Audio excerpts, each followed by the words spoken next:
Hello everyone, this is Ghanshyam Kumar. Welcome back once more on my YouTube channel G for Grammar with Ghanshyam Kumar. Dear student, इसके पहले हम लोग पिछले class में present perfect tense के affirmative और negative sentence के बारे में चर्चा किया। आज हम लोग जो चर्चा करेंगे वो है प्रेजेंट परफेक्ट का interrogative sentence close ended yes या नो टाइप। इसको हम दूसरे शब्दों में कह सकते हैं। बच्चों, इसके स्ट्रक्चर की अगर हम बात करें तो आपको पता है परफेक्ट का जो हेल्पिंग वर्ब हम लोगों ने चूज किया था have and has, and then we are to write here subject, after that the third form of verb and then object etc and then question mark. ये हमारा स्ट्रक्चर बनके तैयार हो गया। क्या हुआ बच्चों? स्ट्रक्चर। स्ट्रक्चर जब आपके सामने है तो हम लोग ये सीख रहे हैं कि इसी स्ट्रक्चर पे जो शब्द को दिया जा रहा है या जो भी सेंटेंस होंगे हम उसको प्रत्येक को अपने सुव्यवस्थित स्थान पर अगर रखते हुए चले जा रहे हैं तो हम लोग हिंदी से अंग्रेजी में अनुवाद आसानी से सीख सकेंगे। चलिए कहानी को आगे बढ़ाते हैं। बच्चों, हम अभी तक पिछले 5 या यूँ कहें 5-6 जो भी हुआ हो टेंस के क्लास को आप लोगों के सामने प्रस्तुत कर चुके हैं और आशा करता हूँ आप लोग उसको देख और समझ भी रहे होंगे और अधिक से अधिक सेंटेंस खुद बनाने की कोशिश कर रहे होंगे। चलिए हम जैसे इसकी बात करते हैं, अगर इसकी बात करें जैसे कि तो मैं क्या कब जो क्या शब्द होता है इसको यस या नो टाइप इंट्रोगेटिव सेंटेंस भी बोलते हैं। तो इसका जो क्या शब्द अगर हिंदी में है वो वाक्य के शुरू में आता है जिसका जवाब हम यस या नो में दे सकते हैं। जैसे क्या तुमने उससे पैसा उधार लिया है, या फिर क्या तुमने उसे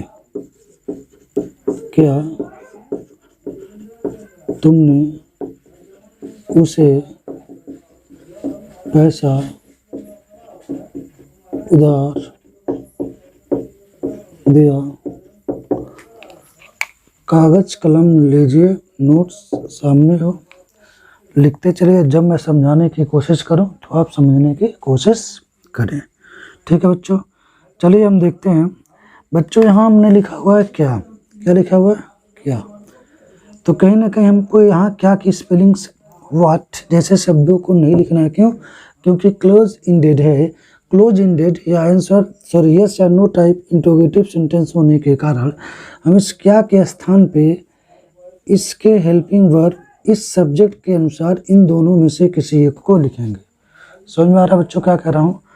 इस सब्जेक्ट के अनुसार इन दोनों हैव हैज में से हम लिखेंगे किसी एक को। आपने देखा सब्जेक्ट क्या है? यू के साथ बच्चों क्या लिखते हैं? हैव यू किसके माने उधार देना, सॉरी बारो माने उधार लेना, और किसके माने देना? लेंट। किसके माने? लेंट। तो हो जाएगा लेंट का थर्ड फॉर्म होता है लेंट, हो जाएगा हैव यू लेंट मनी। अब किससे लिया हुआ है? उससे लिया हुआ, तो कहा तुमने उससे टू हिम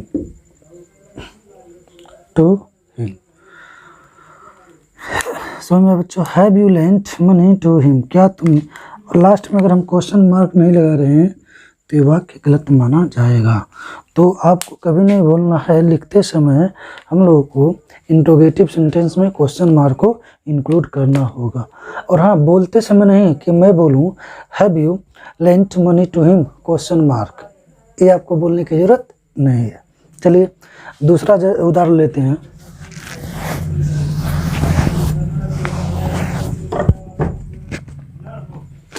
अगर दूसरे उदाहरण की बात करें तो दूसरा उदाहरण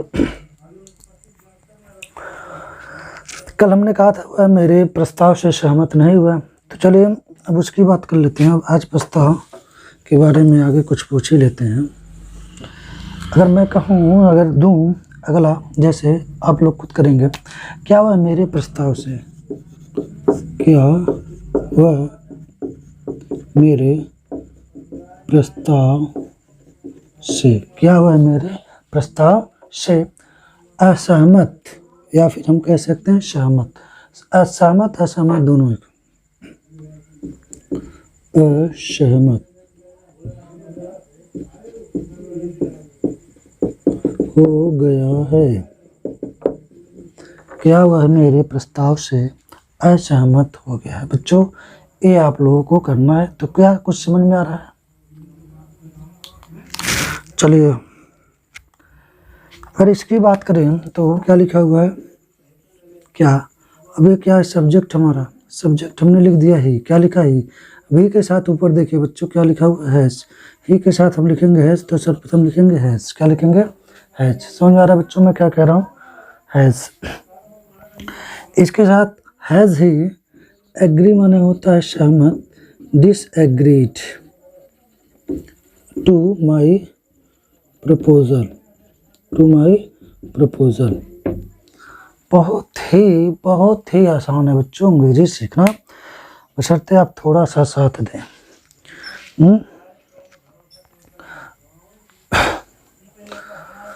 अगला, अगर मैं आप लोगों से अगले उदाहरण की बात करूं, क्या अमेरिका ने इराक पर आक्रमण किया है? अगर मैं ये कहूं,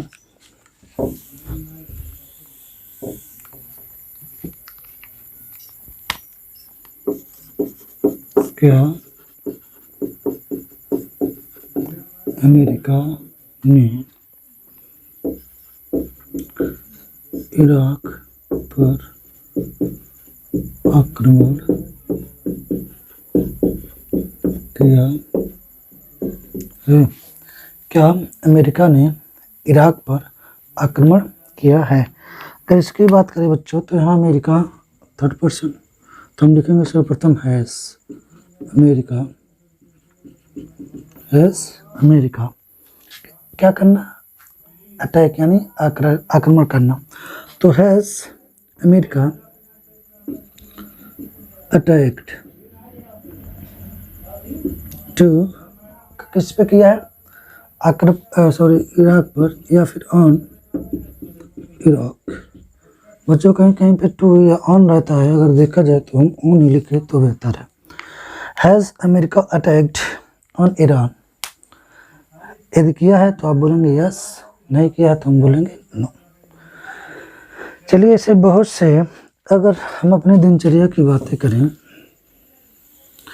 मैं पिंकू से आज मिलने गया तो पता चला पिंकू विद्यालय जा चुका है। उसकी मम्मी ने कहा पिंकू विद्यालय जा चुका है, क्या शब्द मैंने जोड़ दिया, क्या पिंकू विद्यालय जा चुका है। आप देखेंगे पिंकू थर्ड पर्सन तो हो जाएगा has Pinku gone to school. क्या तुमने अपना पाठ पूरा कर लिया है? क्या तुमने अपना पाठ पूरा कर लिया है? अगर इसकी बात करें बच्चों, क्या तुमने अपना पाठ पूरा कर लिया है, तो मुझे पता है कि आप सब लोग बहुत ही आसानी से इसको कर सकते हैं। तुमने अर्थात यू, इसके साथ लगेगा हैव, तो जाएगा हैव यू। क्या हो जाएगा बच्चों? Have you. क्या हो जाएगा? Have you. पूरा करने को बोलते हैं कंप्लीट, थर्ड फॉर्म हो जाएगा completed. Have you completed your lesson. समझ में आ रहा बच्चों? ऐसे हम इसको बनाते हुए आगे चलेंगे। चलिए हम आगे चर्चा करते हैं interrogative sentence, open ended answer के सेंटेंस के बारे में।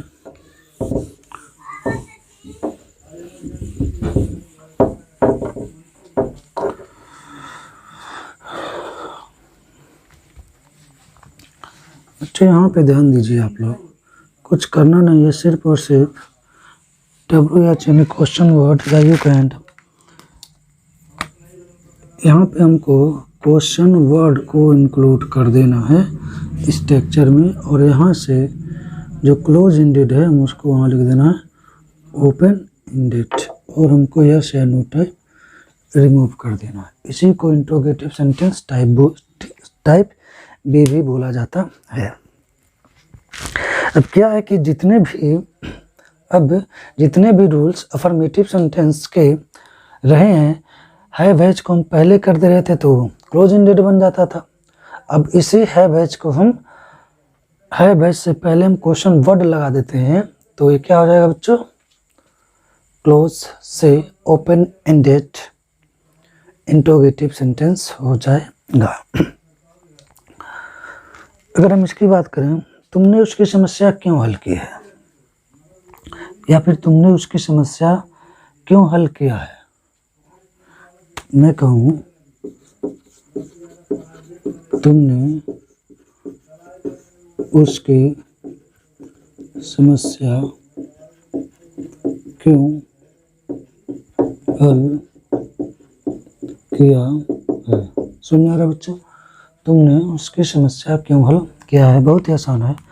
आप देखेंगे यहाँ जो लिखा हुआ है क्यों, क्या लिखा हुआ है क्यों, इसको सर्वप्रथम हम लिखेंगे यहाँ, यानी लिखेंगे वाई, क्या लिखेंगे वाई। तो आपको क्वेश्चन वर्ड हम लिख चुके हैं, पता है क्वेश्चन वर्ड यानी क्यों जब वाक्य के बीच में है तो सर्वप्रथम उसको उठाकर हम पहले लिखते हैं। समझ में आ रहा है बच्चों। अब इसके साथ तुमने समस्या को हल किया है तो इसके साथ हो जाएगा है, क्या हो जाएगा है यू, हो जाएगा वाई हैव यू, किसके माने होता है हल करना, सॉल्व, तो जाएगा why have you solved his problem.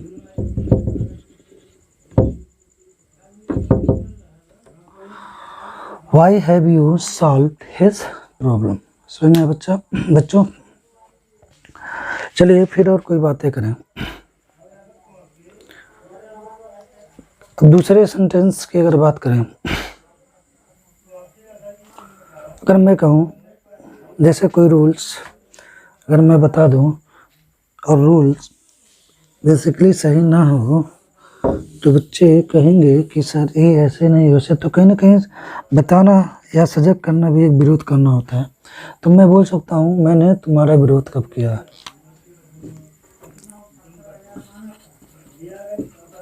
मैंने तुम्हारा विरोध कब किया है। प्यारे बच्चों, अब आपको एक वर्ड मिला, कब को उठा के लाइए, यहाँ लिखिए, वाक्य के शुरू में हो जाएगा when have I, when have I.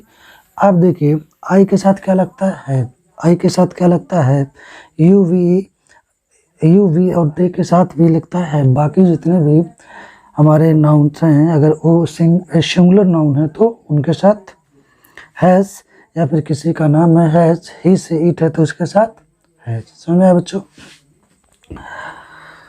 तो विरोध करना को बोलते हैं अपोज, तो जाएगा opposed, when have I opposed you. समझ में आया बच्चों। ये आसानी से में से इसको बनाते हुए सॉल्व करते हुए आगे बढ़ सकते हैं। आजकल बच्चे पढ़ाई पे इतना ध्यान दे रहे हैं कि कहीं ना कहीं ऐसा लग रहा है कि वो अधिक से अधिक नंबर पाने के लिए तत्पर हैं, तैयार हैं।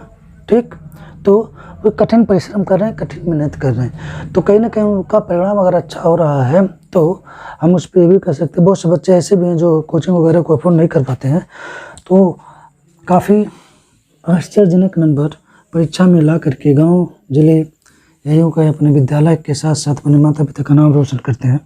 तो कुछ लोग ऐसे भी करते हैं, गरीब छात्र ने प्रशंसनीय प्रगति कैसे की है। एक गरीब छात्र ने, मैं एक पढ़ा, एक गरीब छात्र ने प्रशंसनीय, एक गरीब छात्र ने प्रशंसनीय प्रगति कैसे की है। पहले बच्चों इसकी अगर हम बात करें, बहुत ही आसान है सेंटेंस को बनाना, बशर्ते आप कोशिश करें तो, अन्यथा आप देखेंगे कि प्रत्येक चीज़ें आपको कठिन नहीं लगेंगी जब तक कि आप उसको सॉल्व करने की सोचेंगे नहीं। अब यहाँ देखिए लिखा हुआ है कैसे, क्या लिखा हुआ है कैसे, तो हम सबसे पहले लिख दें हाउ। एक गरीब छात्र है तो हो जाएगा how has a poor student, how has a poor student किसके मान होता है, प्रशंसा करना। तो यहाँ प्राइजफुल या प्रेसफुल, तो प्रशंसा करना हो जाएगा मेड ए प्रेसफुल प्रोग्रेस। सुनिए बच्चों, प्रेसफुल प्रोग्रेस, इसको आप नोट डाउन कर लें। उसके बाद हम आगे बढ़ते हैं। कभी कभी और भी ऐसे उदाहरण आपके सामने प्रस्तुत होते हैं। अगर मैं बात करूँ अगले उदाहरण की, तो जो कि है तुमने अपना आवेदन किसको प्रस्तुत किया, तुमने अपना आवेदन किसको प्रस्तुत किया है, तुमने अपना आवेदन किसको प्रस्तुत किया है। बच्चों अब यहाँ देखो, किसको, कहीं न कहीं ऑब्जेक्ट पूछ रहा है और सब्जेक्ट आपको यहाँ दिया हुआ है। तो हूँ माने होता है कौन, हूँ माने क्या होता है, कौन। कौन तो पूछ नहीं रहा है, अर्थात हम यहाँ हूँ का प्रयोग नहीं करेंगे। हूँ जो इसका होता है ऑब्जेक्ट, तो हूँ माने होता है किसको, क्या होता है, किसको। ठीक, तो बच्चों इसको सॉल्व करने के दो तरीके हैं।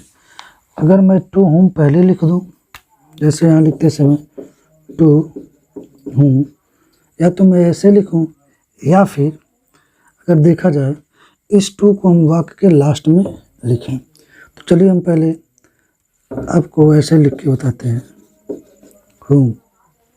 अब देखिए किसने सबमिट किया है, तुमने, तो जाएगा हैव, क्या हो जाएगा, हैव यू सबमिट।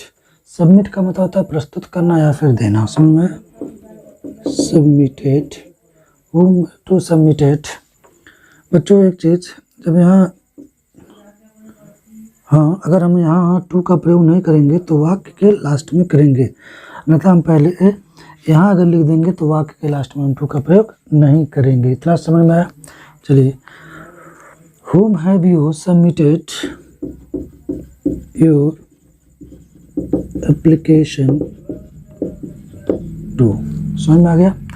अगर यही टू हम यहाँ लिख दें बच्चों, तो हम लिखेंगे टू whom से लेकर के पूरा वाक्य से उतार देंगे क्वेश्चन मार्क, और यहाँ जो टू लिखा हुआ है हम यहाँ टू नहीं लिखेंगे। ठीक, वही टू हम यहाँ लिख देंगे। इसको दो तरीके से हम सॉल्व कर सकते हैं। चलिए, तो ये प्यारे बच्चों हो गया। अगर इसी के निगेटिव की बात करें, इसी के निगेटिव की बात करें कि इसमें निगेटिव सेंटेंस भी आते हैं, अर्थात इसमें नॉट का प्रयोग होता है, तो आशा करता हूँ आपको समझ में आ गया होगा कि नॉट का प्रयोग हम कहाँ करते हैं। जैसे नॉट की बात आए तो आप समझ जाइए तुरंत कि मेन वर्ब से पहले हम नॉट का प्रयोग करते हैं। मेन वर्ब से पहले हम नॉट का प्रयोग करते हैं। अगर मैं लिखूँ इंटरोगेटिव टाइप पे यानी क्लोज इंडेड पे हम चलते हैं। क्या तुमने भीड़ पर गोली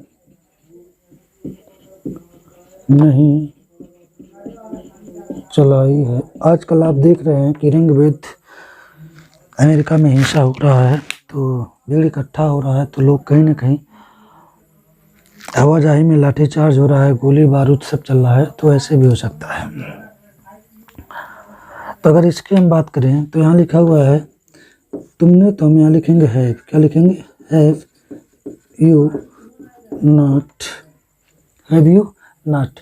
और गोली चलाना को कहते हैं, वो भी भीड़ पे ओपन फायर्ड, तो यहाँ हो जाएगा ओपन फायर्ड एट किस पे, दे मॉब। मॉब का मतलब होता है बच्चों भीड़, हैव मॉब। समझ में आया? अगर हम इसकी दूसरी बात करें,